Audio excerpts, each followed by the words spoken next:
FNM supporters and Bahamians for coming and supporting our cause today. There are many more. There are 2 buses filled with FNMs who are caught up in the traffic. Yeah. But I'm sure they will meet us by the time we reach Rawson Square. Yeah. And I want it to be patently clear that nobody was paid $50 like DNA or PLP.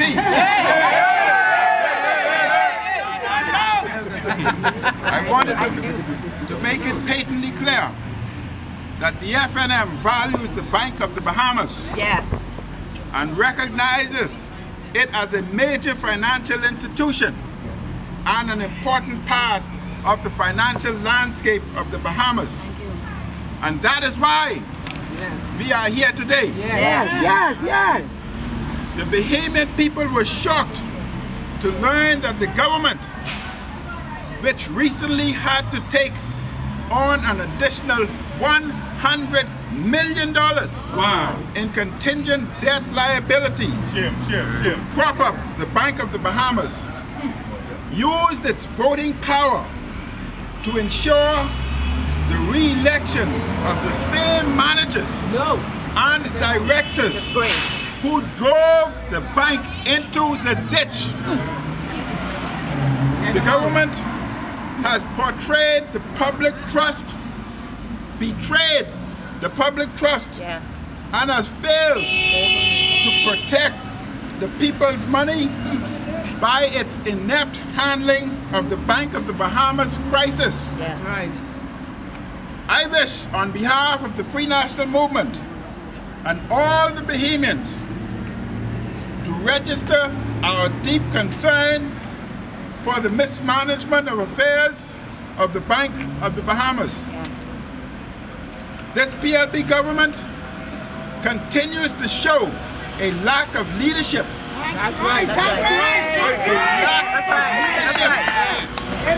Which may result in continued damage to the interests of the public and the reputation of the People's Bank.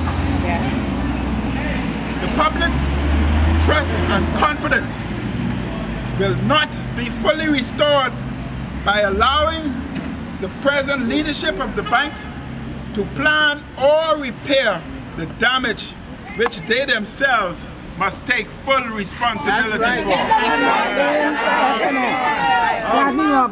Bahamians were also shocked to hear from the mouth of the newly re-elected managing director that while he apparently is not to be made accountable for critical errors under his watch, I quote, "Not one member of the 2009-2010 Corporate Credit Business Department is in this bank's employment today. Not one. This is truly a scandalous, if not laughable, state of affairs." The middle managers and line staff in the Corporate Credit Department have all been fired, but the senior managers and managing director who presided over the financial collapse are keeping their jobs.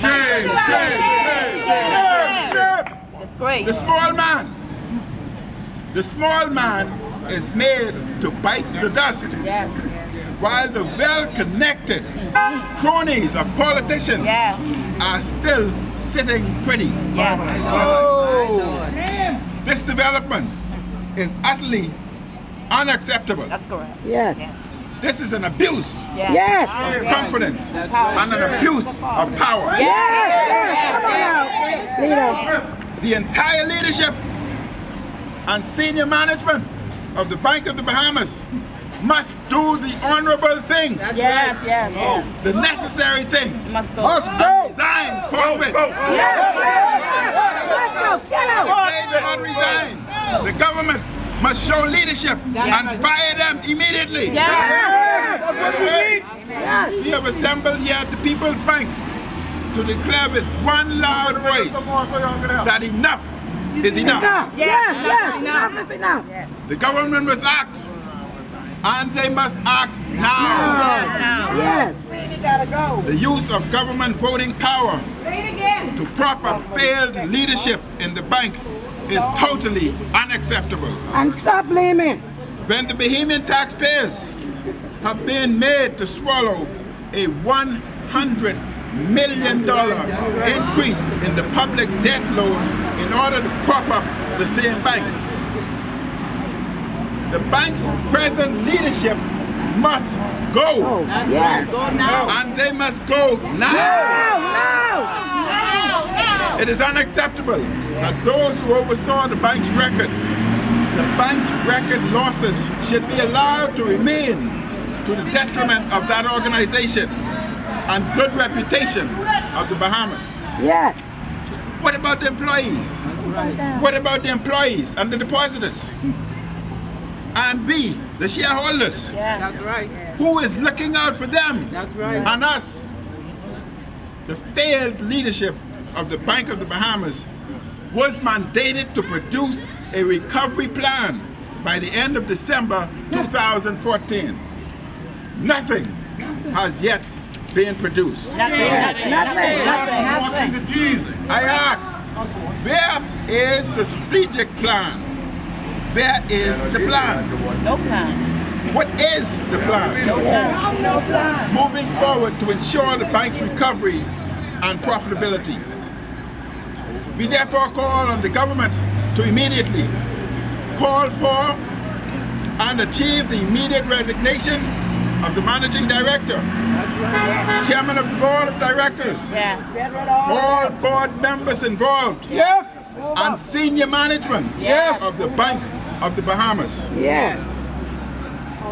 Appoint a new managing director, new board, and senior managers from the ranks of the many experienced Bahamian bankers who are capable of managing the bank. And cause an immediate forensic audit to be conducted of all decisions made by senior management which contributed to the potential collapse of the bank, the need for intense central bank intervention, and ultimately the need for government bailout. The Free National Movement is outraged at this latest example of cronyism of the bankrupt PLP government. We are outraged at this latest example of the cronyism of the bankrupt PLP government. We are outraged that of all the commercial banks which are operating in our country under the same adverse conditions, it is only the government bank, the People's Bank, which has been brought to its knees by cronyism, mismanagement, and now by a full-fledged personal rescue package for failed and imprudent leadership at the bank.